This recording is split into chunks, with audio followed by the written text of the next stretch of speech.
رسول اللہ صلی اللہ علیہ وآلہ وسلم نے فرمایا اپنے مال و دولت کو زکوٰۃ کے ذریعے محفوظ بنا لو اور اپنی بیماریوں کا علاج صدقہ کے ذریعے کیا کرو.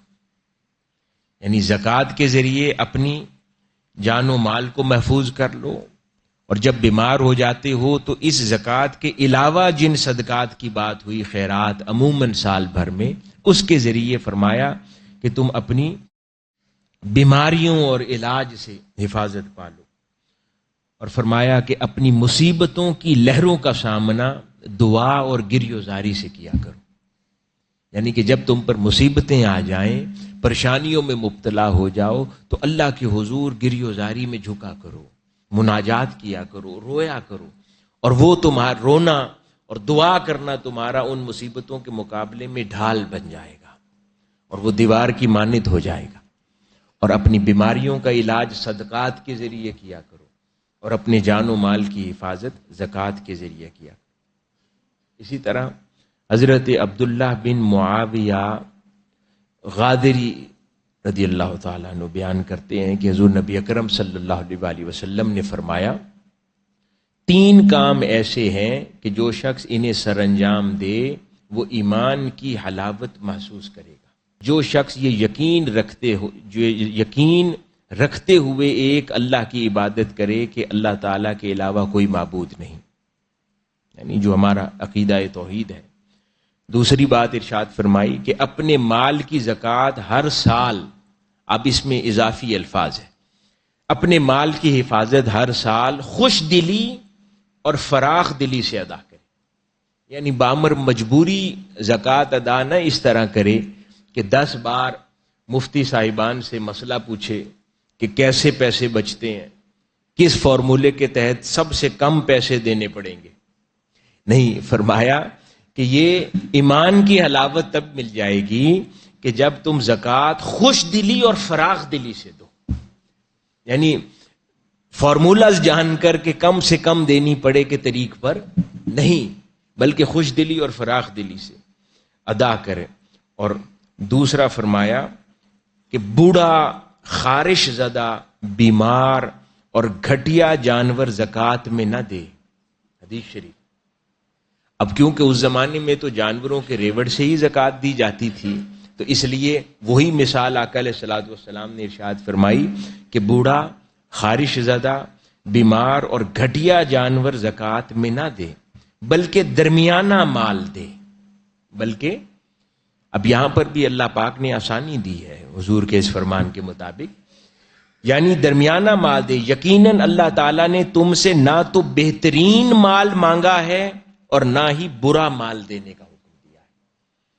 یہ بڑی خاص بات ہے کہ اللہ پاک انسان کو تنگ نہیں دیکھنا چاہتا، لیکن اللہ پاک انسان کو کنجوس بھی نہیں دیکھنا چاہتا. تو اللہ پاک یہ بھی پسند نہیں کرتا کہ میری راہ میں سب سے کم، ہلکا اور برا مال خیرات کرو، اور یہ بھی نہیں تقاضا اس نے کیا کہ سب سے بہتر مال اللہ کی راہ میں دے دو. یہ تو پھر اپنا خلوص اور اپنی نیت ہے کہ کوئی کیسے کیا دینا چاہتا ہے اور اللہ پاک سے کیا تقاضا رکھتا ہے.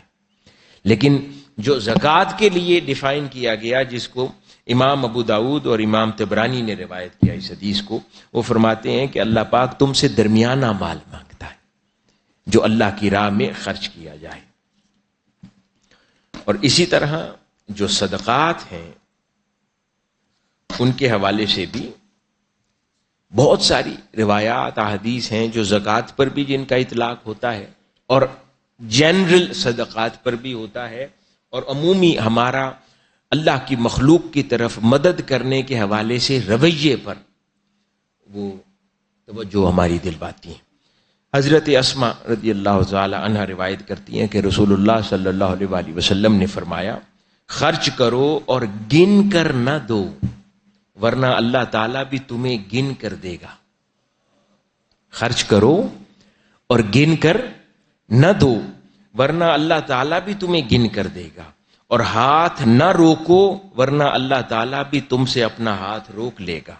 یہ متفق علیہ ہے، یعنی صحیح بخاری اور صحیح مسلم دونوں میں یہ حدیث شریف آئی کہ گن گن کر نہ دو اور کسی سے اپنا ہاتھ نہ روکو.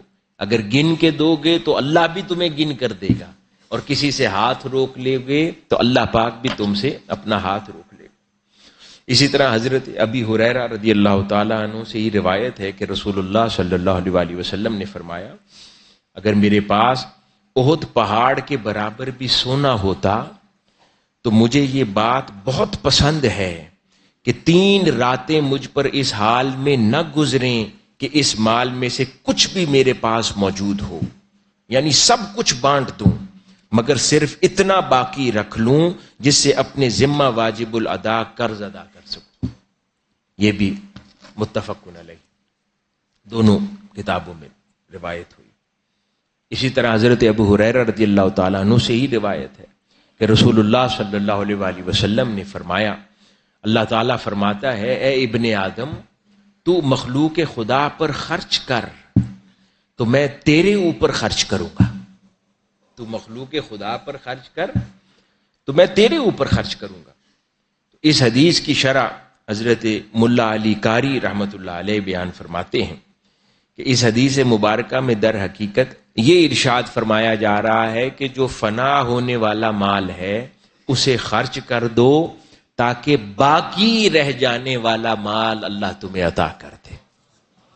کیونکہ جو کچھ ہاتھ میں ہے اس نے بہر صورت فنا ہو جانا ہے، تو اس کو یوں خرچ کر دو تاکہ اللہ پاک باقی رہنے والا مال تمہیں عطا فرما دے. اسی طرح حضرت ابو موسیٰ اشعری رضی اللہ تعالیٰ عنہ سے روایت ہے کہ حضور نبی اکرم صلی اللہ علیہ وسلم نے فرمایا، ہر مسلمان کے لیے صدقہ ضروری ہے. لوگ عرض گزار ہوئے اگر کوئی شخص اس کی استطاعت نہ رکھے تو آپ نے فرمایا اپنے ہاتھ سے کام کرے جس سے اپنی ذات کو فائدہ بھی پہنچائے اور صدقہ بھی کرے. یہ میں نے پوری حدیث میں سے ایک حصہ لے لیا ہے. اب یہ بڑی غور طلب بات ہے کہ انسان کئی بار کہتا ہے کہ میں محتاج ہوں، ضرورت مند ہوں تو مجھ پر صدقہ کیا جائے، لیکن صدقہ دینے اور لوگوں پر خرچ کرنے کی فضیلت اور اہمیت اتنی بڑی ہے کہ آقا علیہ الصلوۃ والسلام نے فرمایا کہ اگر نہیں بھی ہے تو پھر کماؤ، محنت کر کے کماؤ، اپنی ضرورت بھی پوری کرو اور پھر اس عبادت میں شامل ہو جاؤ. یعنی یہ عبادت اور اس عبادت کے اثرات ضائع کرنے والے نہیں ہیں، چاہے محنت کر کے اپنی ضرورت پوری کر کے پھر آگے خیرات کے عمل سے ہی کیوں نہ گزرنا پڑے.